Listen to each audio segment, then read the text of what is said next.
প্রিয় দর্শক, আমি শফিকুল ইসলাম, আপনারা দেখছেন আরামবাগ টিভি। দর্শক, গতকালকেই রাজ্যের মুখ্যমন্ত্রী মমতা বন্দ্যোপাধ্যায় বলছিলেন না যে মিডিয়ার কাজে হস্তক্ষেপ করা হচ্ছে, মিডিয়া ফ্রিলি কাজ করতে পারে না, মালিকদেরকে সকাল হলেই বলে দেওয়া হচ্ছে এই করতে হবে সেই করতে হবে। কালকে বর্ধমানে বলছিলেন না? আর আমি সেটা শুনে কি বলেছিলাম যে আপনি কাদেরকে বলছেন? আপনার রাজ্যে যারা কাজ করেন, এই যে আমরা যারা কাজ করছি, আমাদেরকে কীভাবে হেনস্থার শিকার হতে হচ্ছে এবং কাদের দ্বারা শিকার হতে হচ্ছে সে তো আমরা জানি। কাকে এই সব গল্প শোনাচ্ছেন? মায়ের কাছে মাসির গল্প শোনাচ্ছেন? দর্শক, আমি আজকেই একটা গল্প আপনাদেরকে শোনাবো। শুধু যে আমাকেই হেনস্থা করা হচ্ছে তা নয়, আর অনেকেই হেনস্থার শিকার হচ্ছেন এবং তার মধ্যে একেবারে একটা টাটকা ঘটনা। আগে নোটিশটা দেখিয়ে দিই। এটা হচ্ছে একটা নোটিশ একজনকে পাঠানো হয়েছে। কারণটা কি না, একটা অভিযোগ হয়েছে এবং অভিযোগটা করা হয়েছে হাবড়া টাউন তৃণমূল কংগ্রেসের তরফ থেকে। কি অভিযোগ? অভিযোগটা হচ্ছে যে একজন ইউটিউবার, তিনি নাকি এমন একটা খবর করেছেন তার জন্য অশান্তির পরিবেশ তৈরি হতে পারে বা অশান্তি করার জন্য প্ররোচনা দেওয়ার মতো একটা ভিডিও বা প্রতিবেদন। সেই জন্যে এই হাবড়া টাউন তৃণমূল কংগ্রেস তারা আর কি একেবারে থানাতে অভিযোগ করেছে। আর থানা তো একেবারে অভিযোগ পেয়েই একেবারে খাঁচাখাচ করে নথিভুক্ত করে নিয়ে একেবারে নোটিশ পাঠিয়ে দেওয়া হয়েছে সেই ইউটিউবারকে। আমি দর্শক আপনাদেরকে আগে পরিচয়টা করিয়ে দিই। আমি একেবারে অনলাইনে তাকে নেওয়ার চেষ্টা করছি। আসলে আমি আপনাদেরকে বলেছিলাম, এবং যারা আরও ইউটিউবার রয়েছেন সবার জন্য আমি সবসময় একটা কথা বলে থাকি যে আরামবাগ টিভি সবসময় তাদের পাশে থাকবে যারা সত্যের পূজারী, যারা সত্য খবর সত্য ঘটনা সামনে আনার চেষ্টা করেন তাদের ইউটিউব চ্যানেল বা যে কোনো মিডিয়া প্ল্যাটফর্মের মাধ্যমে। আরামবাগ টিভি সবসময় তাদের পাশে থাকবে। যদি খবরের কারণে কোথাও তাদেরকে হেনস্থার শিকার হতে হয়, আরামবাগ টিভি চুপ থাকবে না, কথা বলবে। আমার মনে হয়েছে যে এটা নিয়ে কথা বলা উচিত, কারণ যা কন্টেন্ট আমি দেখেওছি ভিডিওটা, যেটা নিয়ে আর কি অভিযোগটা করা হয়েছে, আমার দেখে মনে হয়েছে যে এটা নিয়ে কথা বলা উচিত, আর একটু জানা উচিত এবং অবশ্যই আমার মতো করে পাশে থাকা উচিত। আমি অনলাইনে একেবারে নেওয়ার চেষ্টা করেছি সেই ইউটিউবার। দেখুন, ধৃতরাষ্ট্র দত্ত এই মুহূর্তে আগরপাড়াতে রয়েছেন। সেখান থেকে তার একটা ইউটিউব চ্যানেল রয়েছে আদর্শ তিতুমির বলে। ধৃতরাষ্ট্রবাবু, আমি তো দেখলাম অভিযোগপত্রটাও দেখলাম আর নোটিশটাও দেখলাম। আমি দেখতে পাচ্ছি আপনাকে যে ধারা দেওয়া হয়েছে 505(1)B আইপিসি, মানে ওই অশান্তি ক্রিয়েট করার একটা চেষ্টা বা প্ররোচনা বা ওই রাষ্ট্রের রাজ্যের বিরুদ্ধে একটা ষড়যন্ত্র এরকম টাইপের, মানে অশান্তি পাকানোর একটা ষড়যন্ত্র এরকম টাইপের বা প্ররোচনা। আর একটা দেখলাম দেওয়া রয়েছে 67 IT অ্যাক্ট। এটাও একটা মারাত্মক অ্যাক্ট। এগুলো ভারী ধারা বলি আমরা মনে করি, সেটাও দেখছি আপনাকে দেওয়া হয়েছে। এবং আজকেই মনে হয় আপনার একটা ডেট দেওয়া হয়েছিল থানাতে যাওয়ার জন্য। আগে বলুন তো কি হয়েছে বিষয়টা।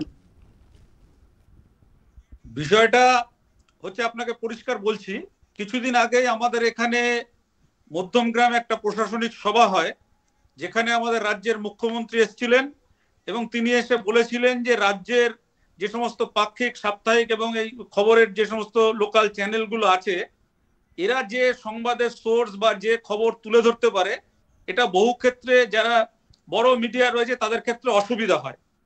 এবং উনি এটাও বলেছিলেন যে এই যে যারা পাক্ষিক বা এই ধরনের যারা মিডিয়া চালায় তাদের খবরের জন্য প্রশাসনের তরফ থেকে তাদেরকে দেখতে হবে। তো আমরা আমাদের ইউটিউবে গত 29শে জানুয়ারি একটা সংবাদ আমরা পরিবেশন করি, যে সংবাদের শিরোনাম ছিল কেসটা কি, ড্রাগে মহিলার এত কদর, মন্ত্রী বিধায়ক বিরোধী নেতারাও ঘোর লেগেছে। যে এর কাছে আসে যে আমাদের রাজ্যের প্রাক্তন খাদ্যমন্ত্রী, বর্তমান অধুনা বনমন্ত্রী জ্যোতিপ্রিয় মল্লিক, তার সঙ্গে এক মহিলাকে দেখা যায়, যেটা আপনার কাছে ছবিগুলো রয়েছে, যে সেই মহিলা জ্যোতিপ্রিয় বাবুর যে অ্যান্টি চেম্বার রয়েছে, সেই অ্যান্টি চেম্বারে তিনি সেই মহিলা বসে রয়েছেন। আবার ওই একই মহিলাকে দেখা যায় যে আমাদের আরেক রাজ্যের ক্রীড়া পরিবহন প্রাক্তন মন্ত্রী এবং বিধায়ক কামারাটির মদন মিত্র, তার সঙ্গেও দেখা যায় যে বিভিন্ন জায়গায় জন্মদিনে কেক কাটছেন, মিছিলে হাঁটছেন। তো আমরা সেটা নিয়ে একটা সাধারণ একটা খবর আমরা প্রকাশ করি যে মানুষ যদি এমন মন্ত্রী বা নেতাদের সঙ্গে যাদের জাগে চার্জশিট প্রাপ্ত আসামি তাদের সঙ্গে যদি ঘুরতে দেখা যায় তাহলে সাধারণ মানুষের মধ্যে একটা খারাপ ধারণা যায় এবং সাধারণ মানুষ বিষয়টাকে ভালোভাবে নেয় না। পাশাপাশি এটাও প্রশ্ন তুলেছিলাম যে মন্ত্রী মহাশয় যদি কোনো সাধারণ নাগরিক তার সাথে দেখা করতে যায় তাহলে কি মন্ত্রী মহাশয় তার অ্যান্টি চেম্বারে নিয়ে ঠিক যেভাবে ওই অমৃতা সিং এলাই সুইটি যাকে ড্রাগ কেসে কলকাতা পুলিশ গ্রেপ্তার করেছিল, পামেলা গোস্বামীকে গ্রেপ্তারের পরে তার নাম উঠে এসেছিল এবং মূল আসামি হিসেবে তাকেই দেখা গেছিল, তো সেইটা যখন তার পাশে থাকে সাধারণ মানুষকে কি তিনি সেই পাশে বসতে দেবেন? আমি আমি আমি আমি আপনাকে একটু বলে রাখি ধৃতরাষ্ট্রবাবু, সেটা হচ্ছে যে আপনি যেমন যেমন বলছেন, আপনি যে ছবিগুলো আমাকে পাঠিয়েছেন আমি এখানে পাশাপাশি ডিসপ্লে করে দেখাচ্ছি যাতে দর্শকরা বুঝতে পারেন। বলুন। তো সেই রকম ভাবে আসার পরে আমরা পুরো ঘটনাটা আপনি যেভাবে খবর পরিবেশন করেন মানুষের জন্য আমরাও ঠিক সেইভাবে খবরটাকে অনুসন্ধান শুরু করি। অনুসন্ধান করে আমরা দেখতে পাই যে 2019 সালে 2019 সালে কলকাতা হাইকোর্টে একটা রিট পিটিশন হয়, যে রিট পিটিশনে তৎকালীন খাদ্যমন্ত্রী জ্যোতিপ্রিয় মল্লিক বাবু একটা এফিডেভিট দেন। সেই এফিডেভিটে এই যে ড্রাগ কেসের যে মূল মাফিয়া সুইটি সিং এলাইজ অমৃতা সিং তাকে তিনি সেখানে স্বীকার করেন যে আমার কন্যা সম তিনি, এবং শুধু তাই নয় অমৃতা সিং এর যিনি হাজবেন্ড রয়েছেন সেই হাজবেন্ডকে 30 লক্ষ টাকা শেয়ারে দেওয়া হয় এবং জ্যোতিপ্রিয় বাবু তার এফিডেভিট এটাও স্বীকার করেন যে সেই টাকাটা তার পার্টি ওয়ার্কার একজন মৃন্ময় বলে তিনি দিয়েছেন, তিনি সেই টাকাটা দিয়েছেন। তো এইসব নিয়ে খবরটা আমরা প্রকাশ করেছিলাম মানুষের জন্য যে রাজ্যের মন্ত্রীদের ভেতরে যদি এরকম অস্বচ্ছতা দেখা যায়, রাজ্যের মন্ত্রীরা যদি মাফিয়াদের নিয়ে মহিলা যারা ড্রাগ কেসে যুক্ত রয়েছে তাদেরকে নিয়ে ঘুরে বেড়ান, তাদের জন্মদিনে কেক কাটেন, তাদের মিছিলে হাঁটেন এবং এই তাদের ব্যক্তিগত চেম্বারের মধ্যে নিয়ে যদি বসে থাকেন তাহলে লাভ। আমরা সেই জন্য আমরা এই খবরটা প্রকাশ করেছিলাম। কিন্তু শফিকুল দা আমি যেটা তোমাকে বলতে চাইছি যে তোমার ওপর দিয়ে আমরা দেখেছিলাম যে তোমার উপরে যে নির্যাতন হয়েছিল, যে অত্যাচার হয়েছিল, যেভাবে তোমাকে গ্রেপ্তার করা হয়েছিল বেআইনি ভাবে, এবং পুলিশ সুপার তিনি তৎকালীন সময় যেভাবে সাংবাদিকদের ব্যাখ্যা দিয়েছিলেন এবং অনেকেই তখন চুপচাপ ছিল, আমরা সেটা প্রতিবাদ করেছি যে এইভাবে হয় না। কিন্তু আজকের আমরা যেটা দেখছি যে আমাদের রাজ্যে সাংবাদিকদের ওপর একটা জরুরি অবস্থা চলছে, এখানে কেউ কাউকে মানে না এবং আমাদের বিরুদ্ধে হাবড়া থানায় তৃণমূলের লেটার হেডে, তৃণমূলের প্যাডে সেখানে চিঠি দেওয়া হয়েছে, তৃণমূলের প্যাডে, যে সেই ভিডিও ছাড়ার ফলে নাকি এলাকায় অশান্তি হতে পারে এবং নানান রকম অসুবিধা হতে পারে, এই দুষ্কৃতকারী সাংবাদিককে গ্রেপ্তার করা হোক। আমি রাজ্যের মুখ্যমন্ত্রীর কাছে দৃষ্টি আকর্ষণ করতে চাই এবং তার ভাইপো অভিষেক বন্দ্যোপাধ্যায় তিনি তো বিভিন্ন জায়গায় গিয়ে নানান কথা বলছেন, এই ঘটনাটাকে তদন্ত করা হোক। যদি এই ঘটনার মধ্যে সত্যতা খুঁজে পাওয়া যায় যে কেন সাংবাদিকদের যে স্বাধীনতা, গণতন্ত্রের চতুর্থ স্তম্ভ হিসাবে সত্য সংবাদ পরিবেশন করার সেই স্বাধীনতায় কেন তৃণমূল কংগ্রেসের পক্ষ থেকে তৃণমূলের লেটার হেড ব্যবহার করে কেন এফআইআর করা হলো হাবড়া থানায় এবং 29 তারিখে খবর দেখানো হয়, 30 তারিখে এফআইআর হয় এবং 1 তারিখে পুলিশ আমার বাড়িতে চলে আসে আমাকে নোটিশ ধরানোর জন্য এবং আমাকে থানায় যাওয়ার জন্য বলা হয়। এবং আমরা আরো যেটা বলতে চাই যে পুলিশ এখানে 41 সিআরপিসি তে নোটিশ না দিয়ে 160 মানে 160 সিআরপিসি তে নোটিশ দিয়েছে এবং সেই চিঠির মধ্যে উল্লেখ রয়েছে যে আমাদের ভিডিওগুলো যাতে ডিলিট করে দেওয়া হয়। তার মানে পুলিশও এর মধ্যে যুক্ত রয়েছে এবং পুলিশ চাইছে যে আমরা এই নথিপত্র নিয়ে গেলে সেই নথিপত্রগুলো তারা ওখানে মোবাইল ফোন নিয়ে গেলে ভিডিওগুলো ডিলিট করে দেবে বা কাগজপত্রগুলো নিয়ে নেবে বা মন্ত্রীর বিরুদ্ধে কি কি ডকুমেন্টস রয়েছে, কারণ যেহেতু আমাদের রাজ্যের অনেকগুলো মন্ত্রী গ্রেপ্তার হয়েছে টাকা পয়সা সংক্রান্ত বিষয়, কোটি কোটি টাকা তাদের কাছে পাওয়া গেছে এবং সেখানে এফিডেভিট দিয়ে মন্ত্রী বলছেন যে তার পার্টি ওয়ার্কার 30 লক্ষ টাকা এই সুইটি সিং এর যে হাজবেন্ড ছিল তাকে শেয়ার বাজারে খাটানোর জন্য দিয়েছে, যার কপি কিন্তু আমরা হাইকোর্ট থেকে তুলে নিয়েছি। আমি কয়েকটা জিনিস জানতে চাই ধৃতরাষ্ট্রবাবু, সেটা হচ্ছে যে এই যে ছবিটা আপনি পাঠিয়েছেন আমি যেটা দেখছি জ্যোতিপ্রিয় মল্লিকের পাশে একেবারে লাল মানে মার্ক করে দিয়েছেন আপনারা, ইনি কি সুইটি সিং? ইনি কি সুইটি সিং? আচ্ছা, ইনাকে কি ওই পামেলা গোস্বামী ওই যে ভোটের সময় যেটা হয়েছিল ড্রাগ কেসে ইনাকে অ্যারেস্ট করা হয়েছিল? এনাকে অ্যারেস্ট করা হয়েছিল এবং ইনি জেলেও ছিলেন, তারও ছবি আপনাকে দিয়েছি এবং সেই সময় অনেক খবরের কাগজ এগুলো প্রকাশ হয়েছিল। আচ্ছা, আমি এবং কলকাতা পুলিশ, রাজ্যের যে সরকার চলছে তারই পুলিশ কিন্তু এই ভদ্রমহিলা যে সুইটি সিং, অমৃতা সিং, তার বিরুদ্ধে কিন্তু চার্জশিট জমা করেছে। তারপরে এই যে মদন মিত্রের সঙ্গে যেটা দেখছি লাল মার্ক করে দিয়েছেন আপনারা, মানে ওই একই মহিলা একই ব্যক্তি। আপনার প্রশ্ন, যে আপনাদের প্রশ্ন যেটা তুলেছিলেন আপনারা, যে এরকম কেসে অভিযুক্ত গ্রেপ্তার হওয়া আবার নেত্রীদের সঙ্গে মন্ত্রীদের সঙ্গে ঘুরছেন, এটাও কার্যত একটা প্রশ্ন তুলেছিলেন, তাই তো? তো যাই হোক, এখন যেটা পরিষ্কার, এতে নাকি আপনার এই খবর, আপনি যে প্রশ্ন তুলেছেন, যেসব দেখিয়েছেন, এতে নাকি অশান্তির একটা পরিবেশ তৈরি হয়ে যাচ্ছে। সেই জন্য অভিযোগ হয়ে গেল থানা, এই মানে দলের প্যাডে অভিযোগ হয়ে গেল, এবং তারপরে পুলিশ একেবারে তড়িঘড়ি আপনাকে ডাকাডাকি শুরু করে দিল। এটা পরিষ্কার বুঝতে পারছি। আপনি কি আজকে গিয়েছিলেন নাকি? না, আমি আজকে যাইনি। আইনি সাহায্য নিচ্ছেন? আচ্ছা। পরগনা জেলার এসপি এবং হাবড়া থানার আইসি কে তাদের মেইলে জানিয়েছি যে আমরা অবশ্যই পুলিশ যে ধারা দিয়েছে, আমরা সত্যের মুখোমুখি হতে চাই এবং এটা সত্য নিরপেক্ষ তদন্ত হোক। এই ঘটনাটা, যে ঘটনাটা সত্য বেরিয়ে আসুক। যদি আমরা মিথ্যা খবর লিখে থাকি বা মিথ্যা প্রচার করে থাকি, আমাদের বিরুদ্ধে শাস্তি হবে। অন্যথায় এমন নিরপেক্ষ ভাবে তদন্ত হোক যাতে মন্ত্রী যদি হয় বা দেশের আরো বড়, আপনারা কি দাবিটা তুলেছেন, মানে কি তদন্তটা করতে চাই বলছেন?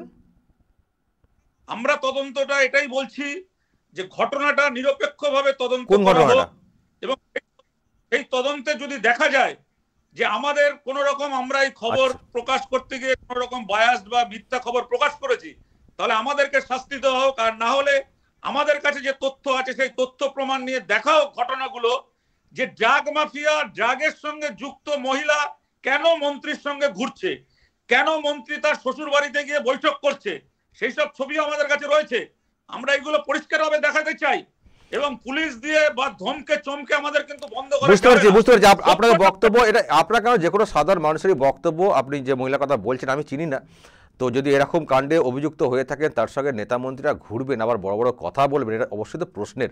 আর আপনারা এইসব খবর করেছেন, তুলে ধরেছেন মানুষের সামনে, ব্যাস বিরাট প্রেস্টিজে লেগে গেছে, পরিষ্কার বুঝতে পারছি। এবং সেই জন্যই এরকম একটা চাপ দিয়ে, যেটা উদ্দেশ্য সেটা পরিষ্কার আমরাও বুঝতে পারছি, যে ওই ভিডিওটা যত তাড়াতাড়ি ডিলিট করা যায় সেটাই হয়তো চেষ্টা হবে আপনাকে বলে। আপনি কি নথি স্বীকার করবেন পুলিশ চাপ দিলে? পুলিশ কেন আমাকে, আমি মনে করি যে সংবাদ মাধ্যম হচ্ছে গণতন্ত্রের চতুর্থ স্তম্ভ। সে একজন ইউটিউবার, তিনিও সংবাদ পরিবেশন করেন, আমরাও সেই সংবাদ ইউটিউবার হিসেবে পরিবেশন করছি। যদি সত্য সংবাদ আমরা তুলে না ধরতে পারি, যদি সত্য কথা আমরা না বলতে পারি, বেঁচে থাকার চাইতে মরে যাওয়া। ওকে, ভেরি গুড। মানে আমার খুব ভালো লাগলো শুনে। আমরা এটাই চাই, আরামবাগ টিভি, আপনার চ্যানেল বা আরো সব চ্যানেল রয়েছে, আমরা চাই যে আমরা সত্য কথা তুলে ধরবো। তাতে কত কেস দেবে দিক না, আমার নামে তো প্রচুর কেস দেওয়া হচ্ছে, আপনি নিশ্চয়ই জানেন। শুধু কেস দেওয়া নয়, বাড়িতে পুলিশ পাঠানো, আমার ওয়াইফকে, বাচ্চাদেরকে তুলে নিয়ে যাওয়া। আমরা এখনো চুপ থাকিনি। তোমার স্ত্রী বাচ্চাদেরও জেলে যেতে হয়েছে, আমরা চুপ থাকিনি, চুপ থাকবো না। আর আমরা তো জানি এই রাজ্যের যার সরকার চলছে তাদের মুখটা কি, মুখোশটা কি, শুধু বড় বড় কথা বলার চেষ্টা হয়, শুধু অন্য রাজ্যের উদাহরণ দেখানো হয়, অন্য রাজ্যের সাংবাদিকদের স্বাধীনতা নেই। আর আপনারা কি করছেন এই কথা তো আমরা বারবার বলছি, দর্শকরা তো সাক্ষী থাকছেন। আজকে আপনি একটা প্রমাণ দিয়ে খবর করছেন, ব্যাস হয়ে গেল। এবং কমপ্লেনটা করছেন একজন পার্টি ওয়ার্কার, একজন নেতা। কোথায় অশান্তি? আমাকে ওই কথা বলা হয়েছিল, আমার খবরের জন্য নাকি সব অশান্তি লেগে যাচ্ছে, শুধু অশান্তিই লেগে যাচ্ছে, কিন্তু কোথায় অশান্তি জিজ্ঞাসা করবেন আর দেবেন, খুঁজে পাওয়া যাচ্ছে না। আমি আর একটা কথা শুধু বলতে চাই শফিকুল্লাহ তোমাকে, সেটা হচ্ছে যে এই শীতাংশু দাস ঝন্টু, যিনি হাবড়া টাউন তৃণমূলের সভাপতি, আমি তাকে আজকে ফোন করেছিলাম।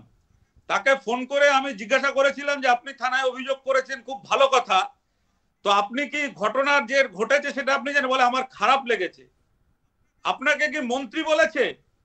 আমার খারাপ লেগেছে। একটাই কথা, ওনার খারাপ তো লাগবেই, খারাপ তো লাগবেই। মন্ত্রীদের এসব ছবি সামনে চলে আসছে, খারাপ তো লাগবেই। খারাপ লাগার পেছনে আরো অন্য সব খারাপ হয়তো বিষয় থাকতে পারে, সেই জন্য খারাপ তো লাগবেই। কিন্তু রাজ্যের মানুষ তো প্রশ্ন করতে চান যে কি করে হতে পারে যাকে এরকম কাণ্ডে গ্রেপ্তার করা হয়েছিল তার সঙ্গে নেতা মন্ত্রীরা এইভাবে এখনো ঘুরবেন, তাহলে কি যোগ রয়েছে, তাহলে কার সঙ্গে কোথায় লিঙ্ক রয়েছে? তো মানুষের প্রশ্ন এখন, সেই সব প্রশ্ন হয়তো উঠছে, সেজন্য হয়তো খারাপ লাগছে।